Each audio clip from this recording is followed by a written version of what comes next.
Good morning, teacher. Good morning good morning.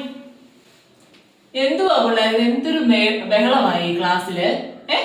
അവിടുന്ന് വരുമ്പോഴേ അറിയാം ഇവിടുത്തെ ചറ പറയാന്ന് പറഞ്ഞോണ്ട്. എന്തുവാ ഇത്, ചന്തയാണോ ഇത്?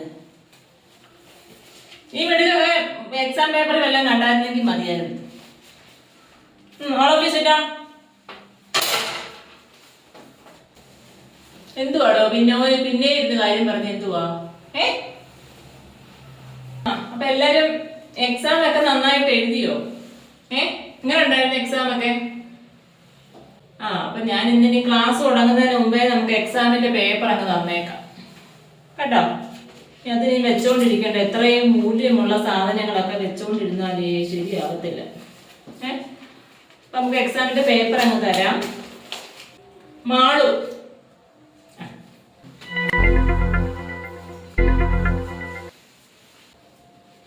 യോ സുന്ദരി ഇല്ലയോ? എല്ലാരും മാളുവിന്റെ മുഖത്തോട്ടം നോക്കിക്കേ.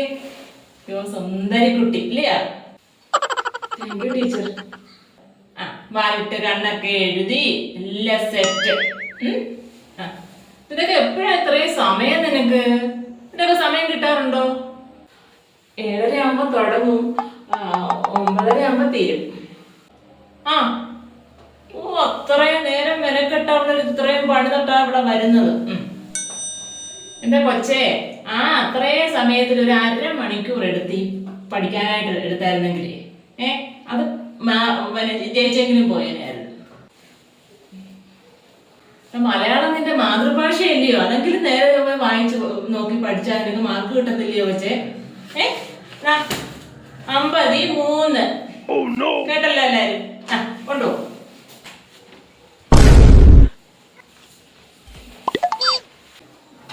നിനക്കേ എന്താ പേപ്പർ കൂടെ വന്നേ? നിങ്ങളെ ഈ വിഭക്തി പ്രത്യയങ്ങളൊക്കെ ഞാൻ എത്ര കാര്യമായിട്ട് പഠിപ്പിച്ച കുട്ടികളെ? എന്തൊക്കെയാ വിഭക്തി പ്രത്യയങ്ങള്? പറഞ്ഞേ, മാള് പറഞ്ഞേ. ഞാൻ എന്ത് ഡീറ്റെയിൽ ആയിട്ട് ഓരോ കാര്യങ്ങൾ പഠിപ്പിക്കുന്നത്? വിഭക്തി പ്രത്യയങ്ങൾ പഠിപ്പിച്ചപ്പോ ഞാൻ ഒരു കോഡ് പറഞ്ഞ് ആ കോഡ് ഓർത്തിരുന്നാൽ നമുക്ക് എഴുതാൻ പറ്റുമെന്ന് പറഞ്ഞല്ലേ?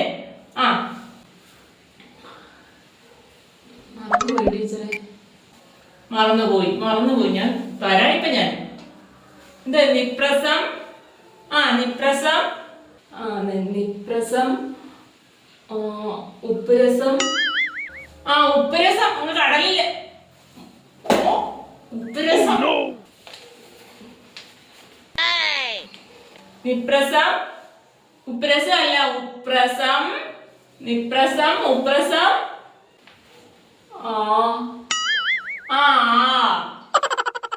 കേട്ടാ? ഇപ്പൊ ഓർമ്മ വന്നല്ലയോ? നിപ്രസം ഉപ്രസം വന്നാൽ ഇപ്പൊ ബാക്കി കിട്ടി.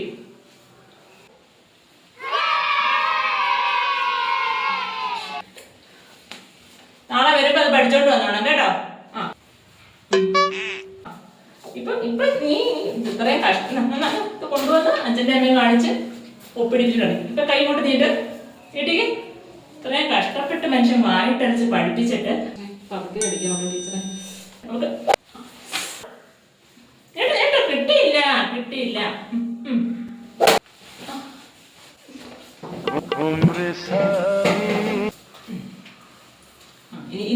ഇനിയുണ്ട് മിടുക്കന്മാരും പിടിക്കുകളും ഒക്കെ ഇനിയുണ്ട്. അടുത്ത് നമ്മുടെ മഞ്ജുള എന്തിയേ? പൊന്നു മോളെ, നിന്റെ ഈ പേപ്പർ കണ്ടപ്പോ ഞാൻ ആദ്യം ജസ്റ്റ് ഒന്ന് കണ്ടപ്പോ ഇത്രയും എഴുതിയോന്ന് ഞാൻ വിചാരിച്ചു. ഇപ്പൊ കാണിക്കും ക്ലാസ്സിൽ ഫസ്റ്റ് എന്ന് കേട്ടോ വിചാരിച്ചോ. പക്ഷെ അങ്ങോട്ട് തുറന്ന് നോക്കിയപ്പം എനിക്കൊന്നും മനസ്സിലാവുന്നില്ല. എന്റെ പൊന്നെ, ഇത് എന്തുവാ എഴുതി വെച്ചേക്കുന്നത് എനിക്കൊന്നും മനസ്സിലാവുന്നില്ല. അതുകൊണ്ട് എന്തൊക്കെയാണ് എഴുതി വെച്ചേക്കുന്നതെന്ന് ടീച്ചറിനൊന്നും വായിച്ചതാ. ഇതേ അങ്ങനെ അങ്ങോട്ട് എറിഞ്ഞു തരാൻ പറ്റത്തില്ല. ഇത് ഹാൻഡ് കെയറോട് കൂടി തരേണ്ടതാണ്. ഞാൻ അങ്ങോട്ട് വരാം കേട്ടോ. നല്ലപോലെ കൈ പിടിക്കണേ. സൂക്ഷിച്ചു വേണം. കൈ പിടിച്ചോ. അതെന്താ ടീച്ചർ? അത് താഴെ വീണ പൊട്ടും. അയ്യോ, മുട്ടയും വാങ്ങിച്ചോണ്ട് ഇരിക്കും അവള്. എന്തു പണി തെറ്റിದ್ರೆ 10-20 പേപ്പറുണ്ട് കേട്ടോ. പൊന്നെ, എന്ത് നീ എഴുതി കൂട്ടി വെച്ചേക്കുന്നതെന്ന് എനിക്ക് അറിഞ്ഞുകൂടാ. ഇതിനകത്ത് ഇങ്ങോട്ട് തന്നെ വേണ്ട, എല്ലാവരും കാണണം, 10-20 പേപ്പറുണ്ട്. ഞാൻ എന്തുവാ മോളെ പഠിപ്പിക്കുന്ന വിഷയം എന്നറിയാവോ? എന്തിന്റെ എക്സാം എന്നറിയാവോ? മലയാളം. ഭാഗ്യം, അതറിയാം കേട്ടോ. മലയാളം ഇല്ലയോ? ആ, ഇതിനകത്ത് മോൾ എന്ത് എഴുതി വെച്ചേക്കുന്നേ? എഴുതി വെച്ചേക്കുന്ന മൊത്തം ഹിസ്റ്ററി. അതിനെക്കാട്ടി ബഹു രസം എന്ന് പറഞ്ഞു കഴിഞ്ഞാല് ഹരിത വിപ്ലവം. മറ്റേ MS സ്വാമിനാഥന്റെ ഹരിത വിപ്ലവത്തിന്റെ പിതാവ്, ഇന്ത്യൻ ഹരിത വിപ്ലവത്തിന്റെ പിതാവ് എന്ന് പറഞ്ഞ് നമ്മള് സ്വാമിനാഥന്റെ ചാപ്റ്റർ പഠിച്ചില്ലേ? അതിനകത്ത് ഹരിത വിപ്ലവത്തെ കുറിച്ച് പഠിച്ചിട്ടുണ്ട്. അപ്പൊ അതിനകത്ത് ഒരു ക്വസ്റ്റ്യൻ ഇട്ടപ്പോഴത്തേക്ക് പുള്ളിക്കാരി എന്ത് ചെയ്യുന്നറിയാവോ? റഷ്യൻ വിപ്ലവം മൊത്തം അതിനകത്ത് അങ്ങ് എഴുതി വെച്ചു. പിന്നെ അങ്ങോട്ട് മൊത്തം ഹിസ്റ്ററിയാണ്. അപ്പൊ ഇത് എങ്ങനെ ഇതിനകത്ത് ഈ മലയാളം പേപ്പറിനകത്ത് എങ്ങനെ ഹിസ്റ്ററി വന്നു എന്ന് എനിക്ക് അറിയണം. ടീച്ചർ അവള് കോപ്പി അടിക്കുന്നു. കോപ്പി അടിച്ച ടീച്ചറെ, കോപ്പി അടിച്ചോ? ഒന്നുമില്ലെങ്കിൽ പറ, അല്ലെങ്കിൽ ഞാൻ നിന്നെ ഇന്ന് അടിച്ചാൽ നിനക്ക് കോളായിരുന്നു. പറ. അയ്യോ, ഞാൻ പറയാം ടീച്ചറെ, പറയാം. ടീച്ചറെ അന്ന് എന്തെന്ന് വെച്ചാലേ 2 എക്സാം ഉണ്ടായിരുന്നേ. അപ്പം മലയാളവും ഹിസ്റ്ററി ആയിരുന്നു. 2 എക്സാം ആയിരുന്നു, മലയാളം ഹിസ്റ്ററി. ഓക്കെ. ഹിസ്റ്ററി പാടായതുകൊണ്ട് ഞാൻ കോപ്പി വെച്ചായിരുന്നു. കോപ്പി അടിച്ചു. പോരട്ടെ, ഓരോന്ന് ഇങ്ങോട്ട് പോരട്ടെ. അപ്പം ഞാനിങ്ങനെ മലയാളം ഇങ്ങനെ എഴുതി വന്നപ്പോഴേ അതിനകത്ത് ഹരിത വിപ്ലവം ചോദിച്ചേക്കുന്നു. അപ്പം എനിക്ക് ആകെയും പോകുകയും എൻ്റെ കയ്യിൽ റഷ്യൻ വിപ്ലവേ ഉള്ളായിരുന്നു. അപ്പൊ ഞാൻ വിചാരിച്ചത് ഹിസ്റ്ററിയുടെ എക്സാം ആയിരിക്കുമെന്ന്. പെട്ടെന്ന് വിപ്ലവം കേട്ടപ്പോൾ ഞാൻ വിചാരിച്ചു ഹിസ്റ്ററിയുടെ എക്സാം ആയിരുന്നേ. അപ്പൊ ഞാൻ എൻ്റെ കയ്യിലുള്ളത് റഷ്യൻ വിപ്ലവം അല്ലേ ഉള്ളായിരുന്നു. അപ്പൊ അത് എടുത്തു വെച്ച് ഞാനിന്ന് കാച്ചി. അയ്യോ പാവം, ഹരിത വിപ്ലവം ചോദിച്ചപ്പം കയ്യിലുണ്ടായിരുന്ന വിപ്ലവം എടുത്തു വെച്ചങ്ങ് കാച്ചി. കൊള്ളാം. ഇങ്ങോട്ട് നീട്ടാതെ, ഇങ്ങോട്ട് നീട്ട്. മാറങ്ങോട്ട്. കൊണ്ടില്ല. ഒന്നോട്ടെ. ഇപ്പൊ ഇരിക്കാനല്ല, പ്രിൻസിപ്പലിന്റെ റൂമിലോട്ട് പോ. ഈ പ്രിൻസിപ്പലിന്റെ റൂമിലോട്ടോ കൊണ്ടുപോകല്ലേ ടീച്ചറെ? പ്ലീസ് ടീച്ചറെ, ഇറങ്ങല്ലേ, അടിച്ചാ. പോ.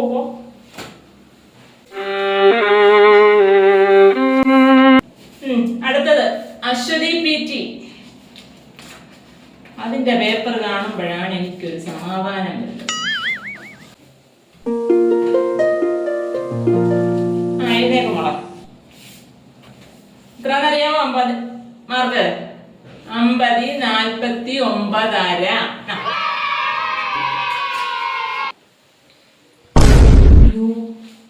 ടീച്ചർ എനിക്ക് ഫുള്ളില്ല, 49.5 ഉള്ളൂ. അയ്യോ, അത് സാരമില്ല. ഇല്ലടാ, അതിനകത്ത് ഞാൻ ഒരു അക്ഷരത്തെറ്റ്, 1-2 അക്ഷരത്തെറ്റുകൾ എൻ്റെ ഇടയ്ക്ക് വന്നിട്ടുണ്ട്. അപ്പൊ ഞാനൊരു 1/2 മാർക്ക് കുറച്ചെന്നേ ഉള്ളൂ. അതിന്റെ കാര്യമില്ല, എന്നാലും 1/2 മാർക്ക് കുറച്ചെന്നേ ഉള്ളൂ കേട്ടോ. ടീച്ചർ 1/2 മാർക്ക് എനിക്ക് എവിടെ ടീച്ചർ കുറഞ്ഞത്? ഞാൻ ഫുള്ള് എഴുതിയതാ ടീച്ചറെ. ടീച്ചർ 1/2 മാർക്ക് കേട്ടോ ടീച്ചർ. Please teacher. പ്രാവശ്യം നമുക്ക് ഫുള്ള് വാങ്ങിക്കാം. വിഷമിക്കണ്ട ചെല്ല്. വിഷമിക്കണ്ട മോളെ, സാരമില്ല. അടുത്ത പ്രാവശ്യം നമുക്ക് വാങ്ങിക്കാം. 1/2 മാർക്ക് പോയതല്ലേ ഉള്ളു. ഇവിടെ എല്ലാം മുട്ട വാങ്ങിച്ചവരായിരിക്കുന്നത്. സിറ്റ് മതി. അയ്യോ, പിന്നെ ഞാൻ ലാസ്റ്റിലത്തേക്ക് വെച്ചേക്കുമായിരുന്നു നമ്മുടെ മഹാനായ ഒരു വ്യക്തിയുടെ പേപ്പർ കേട്ടോ. വിനയചന്ദ്രൻ.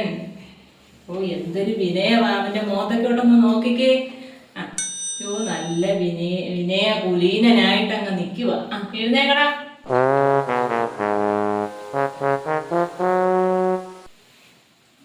നീ യൂണിഫോം ഇടാത്തോണ്ടേ നാളെ 10 രൂപ ഫൈൻ അടച്ചോണം കേട്ടോ.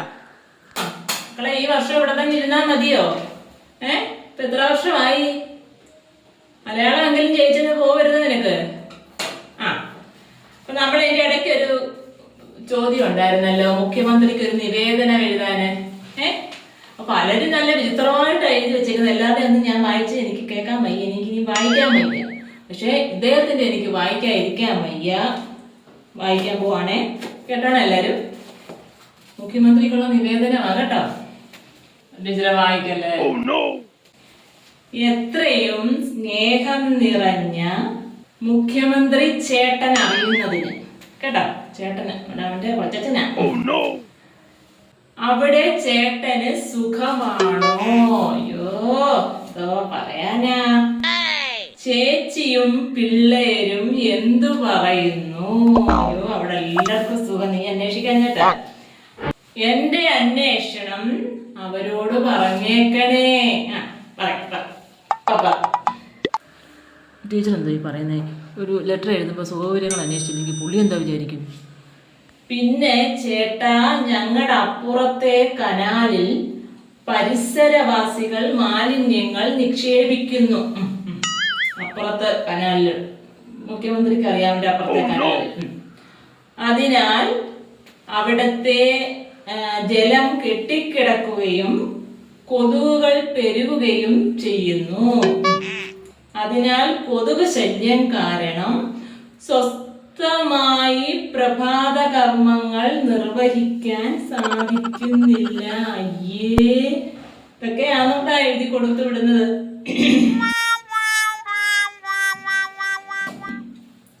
നിനക്ക് ശൗചാലയം വേണമെന്നുള്ളതിന്റെ നിവേദനമൊന്നും അല്ലല്ലോ ഇത്, അപേക്ഷയൊന്നും അല്ലല്ലോ. അതിന് ചേട്ടൻ ഇതിൽ ഇടപെട്ട് വേണ്ടത് ചെയ്യുമെന്ന് വിശ്വസിക്കുന്നു.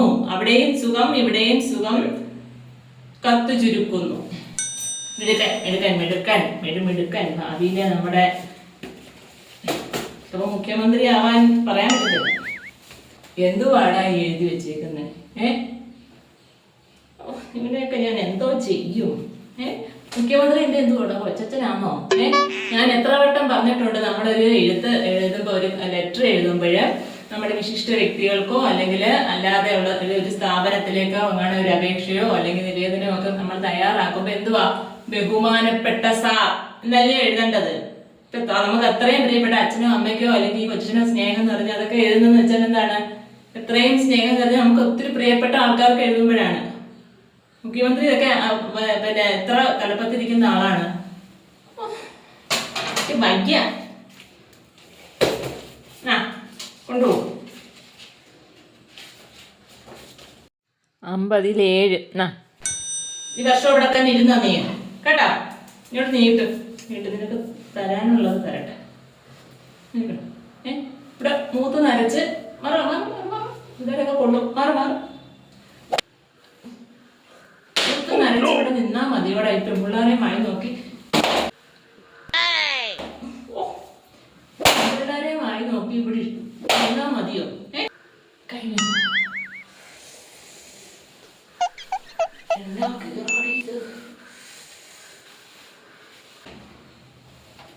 എന്റെ പൊന്നെ, എനിക്ക് വയ്യ. ടീച്ചർ ഇത് മോശമാണ് ടീച്ചറെ. മറ്റൊരാളുടെ ലെറ്റർ എടുത്ത് ടീച്ചർ വായിച്ചത് ശരിയായില്ല ടീച്ചറെ. ഞാൻ മുഖ്യമന്ത്രിക്ക് എഴുതിയ ലെറ്റർ അല്ലയോ, ടീച്ചർ എന്താ എടുത്ത് വായിക്കാൻ പോയത്? മറ്റുള്ളവരുടെ ലെറ്റർ പൊട്ടിച്ച് വായിക്കുന്നതാണ് എന്റെ അമ്മ എന്നെ പഠിപ്പിച്ചേക്കുന്നത് അല്ലേ? അത് മോശമായിപ്പോ ടീച്ചറെ.